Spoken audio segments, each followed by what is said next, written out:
Okay, recording the transmission noises in my 2013 GTR Shep stage 4 transmission, PBG, billet, 1st through 6th gears.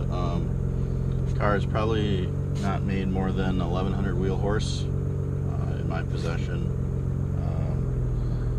Just a weird sounding noise coming from the rear. It is not the bell housing, it's definitely coming from the transmission area.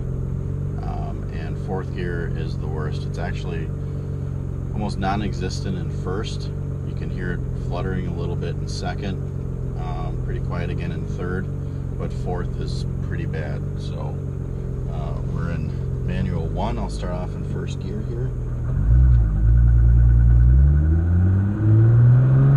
Very quiet.